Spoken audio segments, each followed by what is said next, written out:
sort of disability, the deaf and mute. Okay, so they can do that kind of communication.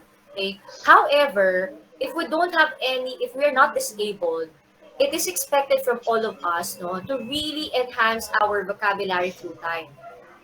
The scholarly being in the likes of Stephen Krashen, okay, Noam Chomsky, John B. Watson, okay, Pavlov, Skinner, okay, they all believe that our vocabulary, our exposure to language are due to biological, components, innately, okay, may sabi ni Noam Chomsky, we are pre-wired before we are born in this world, our mind is already capable of, sabi ni John Locke, kung meron kayong psychology, si John Locke, sabi niya, yung mind ng isang bata is likened to a black sheep, to a tabula rasa. But there are some scholars in the world of language, in the person of Noam Chomsky, stating that before we are born, we are already pre-wired. Okay? There's already a UG, a universal grammar in our head, which is actually held, okay, by the LAD, or the language acquisition device. So, sa ating pag-iisip, meron na raw yung parang black box na tinatawag. At yung part ng brain natin na responsible for capturing those sounds that we hear, which stands for the letters and the words, okay, are being filled out with those information. And this is true. When our parents would call us by name, for example, Boogie, Boogie, Bogart, Osmas, Mas, Boogie, okay? And then the toddler, the baby would react. The familiarization of the name calling becomes part of that individual's vocabulary. Okay? So, in a lifetime, may nakalagay dito, manin natin a person's vocabulary is a set of words within a language that are familiar to that person. A vocabulary usually develops, with age, and it serves as a useful and basic tool for communication and acquiring knowledge. Kaya minsan may mga moments tayo na hindi ko naiintindihan yung text. Law kasi ito. Lolo ko siguro yung sumulat nito. Okay? Legal matters, no? Okay? Pero actually, hindi natin siya naiintindihan kasi we have not yet exposed to the vocabulary of the politics or of the politician. Hindi ko maintindihan yung literature. Okay? What do you call this one? The use of Old English. Okay? How do I love thee? Let me count thy ways, the ways. I love thee to the breadth and height, okay? My soul can reach the filling out of sight for the ends of beings. Hindi ko maintindihan. Okay? Kung literal natin iti-take yung mga vocabulary without context clue, talagang magkakaroon tayo ng inability to interpret the meaning. Pero as we age, okay, we try to, connect the dots by exposure to more words that are synonymously related to that existing word. Okay? Kaya, totoo talaga yung sinasabi nila, read.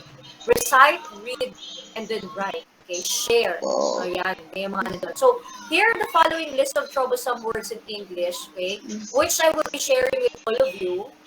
Okay?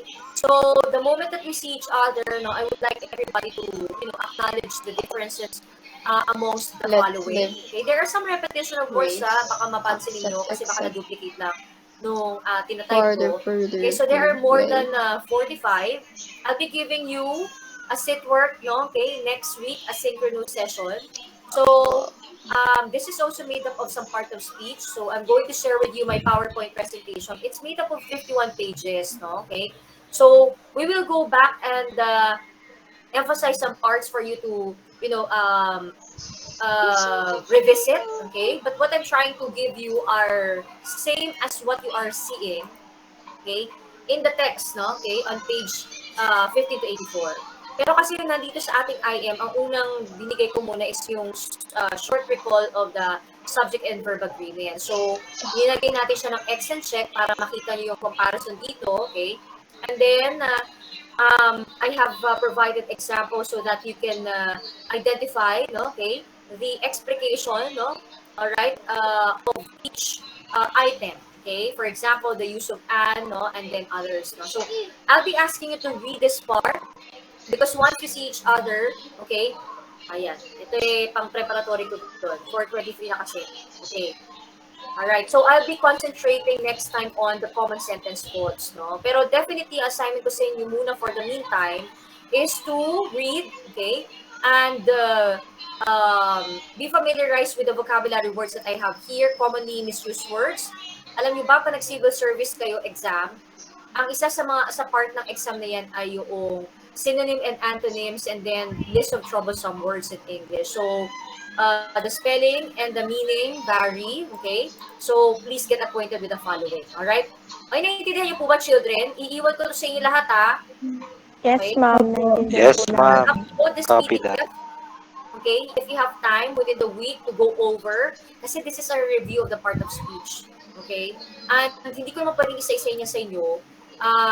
What I'm going to do is to recall, no, okay, the grammatical use and answers, no, once I inform you about the common sentence quotes, no. So, as early as now, I think you have to revisit that part para at least pagdating natin dito sa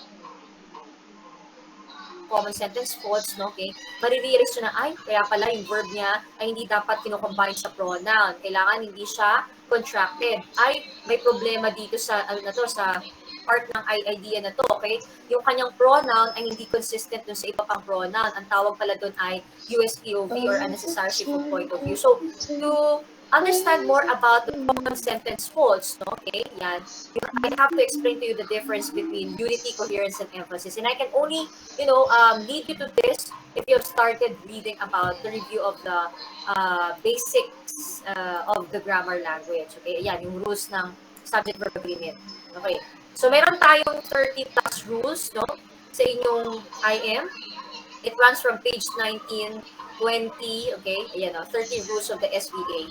Alright, reminders lang yan. Ito po ay makikita nyo rin dito sa ating SVA part. Sorry, para sa mga nahihilo ha. Excuse me ha. Okay?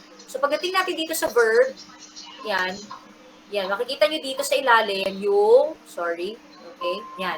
The basic rules in subject-verb agreement. The 30 items here is also synonymous with the 30 items from page 20 backwards, no? So, yan din naman yun. Okay, so gumamit tayo ng technical writing na libro. Okay, Rebecca Mines. Okay. Saka na tayo mag-ano. But definitely, our quiz next week, November 9, concerns about the introduction, no? The introduction of our IM communication. Okay? And yun, a little of sit work. Okay? Quiz and sit work tayo next week.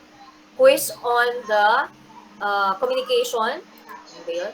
And then sit work on the basic of grammar. Okay? Konting-konti lang, no? Diagnostic test ang gagawin ko dun sa part na yun. Pero definitely, review of communication, no? Okay? In your IM and the one that I discussed, it's your quiz number 1 next week, no? Second asynchronous session. Sit, work, and quiz, okay? Nagkakaintindihan po ba, children? Yes po, ma'am. Okay, so, Po. yun, Yes, ma'am. and then leave you with something to read more. Okay, so with that, I'll close our screen and bid goodbye for a while. All right. Okay. So can I ask the photographer for our second online picture to be posted in our FB group? FB page, FB group ayun. Ayun. Sige,